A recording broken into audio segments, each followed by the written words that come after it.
Memang kaum sebelah ini, saya nggak ngerti ya, kenapa mereka selalu mencari-cari kelemahan di dalam Islam. Padahal Islam itu tidak ada kelemahan barang satupun. Al-Islamu kamil wa syamil. Islam itu sempurna dan komprehensif. Semua hukum yang berkaitan dengan kehidupan manusia, mulai dari tidur sampai kemudian tidur lagi, itu semua dijelaskan di dalam Islam. Semuanya lengkap, tidak ada yang kurang. Tapi namanya kaum sebelah, ya seperti itulah, akan selalu minta sesuatu yang mustahil. Ada yang ngotot minta dalil dari Al-Quran, bukan dari hadis. Padahal antara Al-Quran dengan hadis tidak akan pernah berpisah. Dan perlu diketahui, kedudukan hadis sebagai dalil itu sama dengan Al-Quran sebagai dalil. Jadi tidak akan pernah berbeda. Ada juga yang ngotot minta saksi peristiwa pembelahan bulan, dan katanya kalau ada saksinya dia siap untuk mualaf.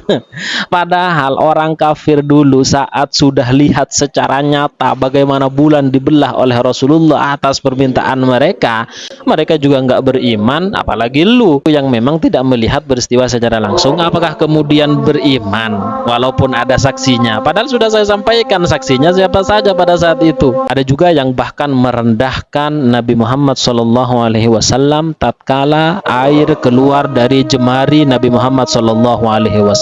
Ada juga yang bilang bahwa Islam itu jago ngarang, kaum muslimin itu bisanya ngarang-ngarang doang, tidak ada manuskrip.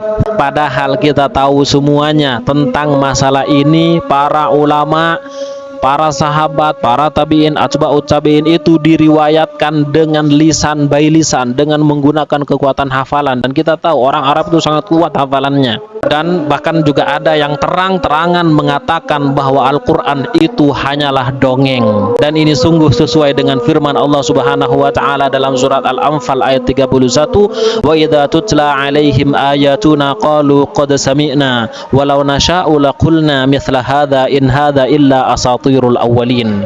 Dan ketika dibacakan kepada mereka ayat-ayat kami, termasuk diantaranya adalah ayat Al-Quran yang berkaitan dengan pembelahan bulan, mereka mengatakan, kami telah mendengar, seandainya kami mau, justru kami bisa juga berkata-kata atau ngarang seperti ini. Ini hanyalah dongeng-dongeng orang terdahulu.